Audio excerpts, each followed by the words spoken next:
Sometimes, one accusation is enough to destroy someone's reputation. It doesn't matter whether the person is innocent. Once people begin believing a story, the truth can become almost impossible to find.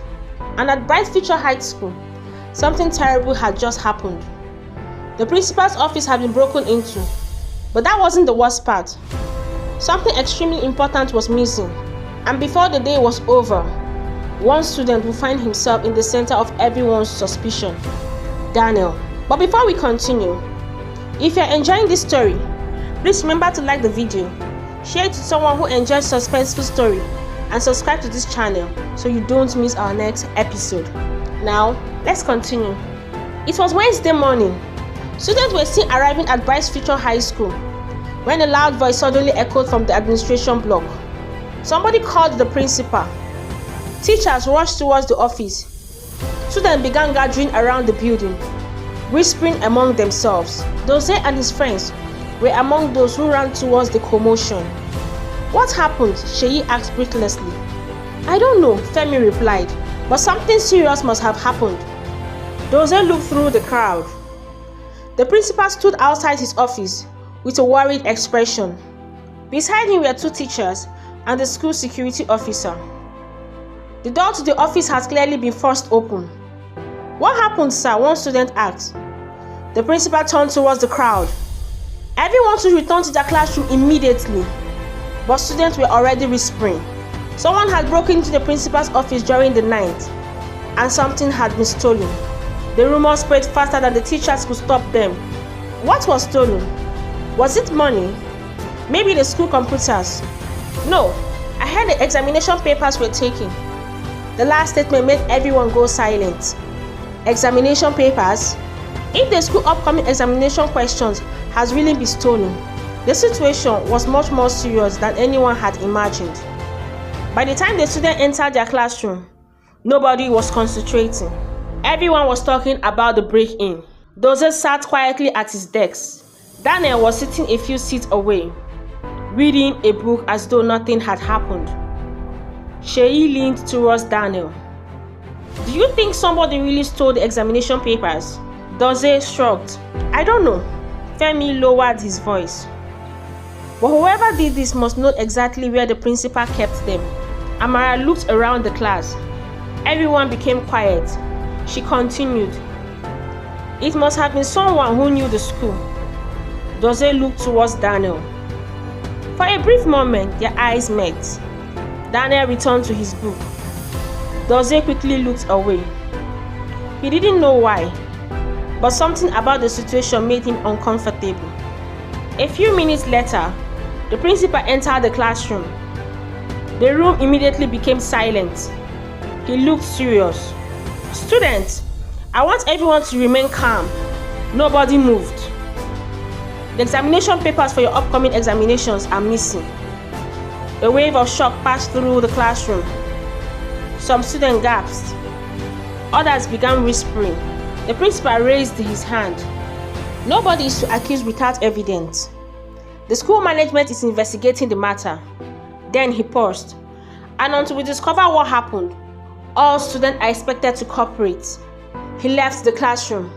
The moment the door closed, the whispering began again. Then one student said something that changed the atmosphere completely. "Wait!" Everyone turned. Who was the new student again? The room became strangely quiet. The student continued. "Daniel." Several students looked towards him. Daniel slowly lifted his head. "What about me?" The boy shrugged. "You're new here." Daniel stared at him. "And?" Another student spoke. "You came with that expensive car, maybe?" He didn't finish the sentence, but everyone understood what he meant. Daniel's expression changed. "You think I stole the examination papers?" Nobody answered, but the silence was enough. Dozie felt uncomfortable. He looked at Daniel. The new boy had gone from being the most admired student in the classroom to becoming the person everyone was suddenly suspicious of. And somehow, Dozie found himself remembering the previous day's conversation. Daniel had been the top student. He had quickly gained the teacher's attention. He had become popular. and Dozie had secretly felt threatened by him. For the first time, Dozie wondered, could jealousy has influenced the way he was thinking? Amara noticed his expression. Dozie, he looked at her. Don't start believing rumors. I'm not, he replied. But deep down, he wasn't completely sure. During lunchtime, the school became even more chaotic. Students gathered in small groups, discussing Daniel. Some claimed they had seen him near the administration block. Others claimed he had been the last student to leave the school the previous afternoon. But none of them had any proof. Then something happened. A teacher walked into the classroom and called Daniel. Daniel, come with me. The entire class was silent. Daniel stood up. Where are we going? The principal wants to speak with you. Daniel looked around the classroom. Everyone was watching. He slowly picked up his school bag. As he walked towards the door, Dozie watched him. For a moment, Daniel stopped. He looked directly at Dozie. Their eyes met. Daniel didn't say anything. He simply walked away. Inside the principal's office, Daniel sat across from the principal. The principal spoke calmly. Daniel, I want you to answer a few questions. Yes, sir. Where were you yesterday after school? At the library. Until what time? About 5. The principal looked at a document. Several students said they saw you around the administration block. Daniel immediately shook his head. I wasn't there. Are you certain? Yes, sir. The principal studied his face. Then he asked the question that Daniel had been dreading. Do you know anything about the missing examination papers? Daniel stared at him in disbelief. No, sir. The principal nodded slowly. All right, you may return to class. Daniel stood up. But before he reached the door, the principal added, Daniel, he turned. Until this matter is resolved, don't leave the school compound without permission. Daniel nodded. Yes, sir. When Daniel returned to the classroom, nobody spoke. He sat down quietly. Dozie looked at him. For the first time, Dozie felt guilty. He wanted to say something, anything, but he didn't know what to say. Finally, he walked over. Daniel looked up. What? Dozie hesitated. I don't think you did it. Daniel stared at him for a few seconds. Thank you. Then he returned to his book. Dozie walked away. But before he could reach his seat, a loud voice came from the hallway. Principal, we found something. Everyone rushed towards the door. The principal appeared moments later. In his hand was a small envelope. The same kind of envelope used by the school to store examination documents. Students began whispering. The principal opened it. Inside was a handwritten note. He read it silently.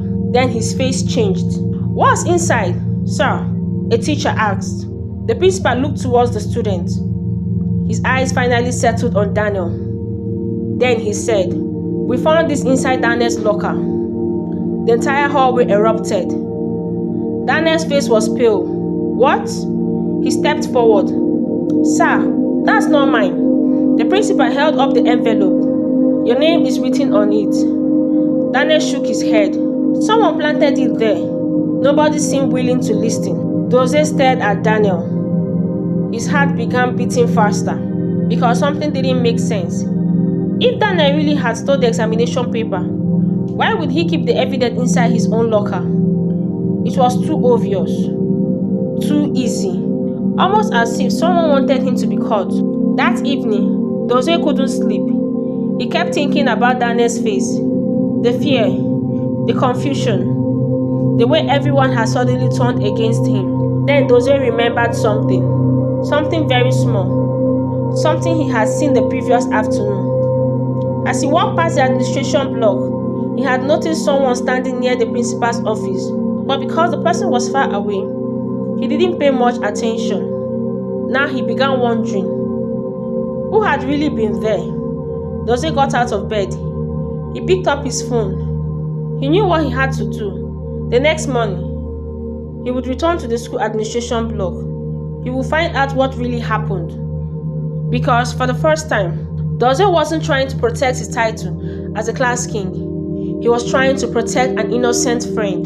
But what Dozie didn't know was that his search for the truth was about to uncover something much bigger than the stolen examination papers.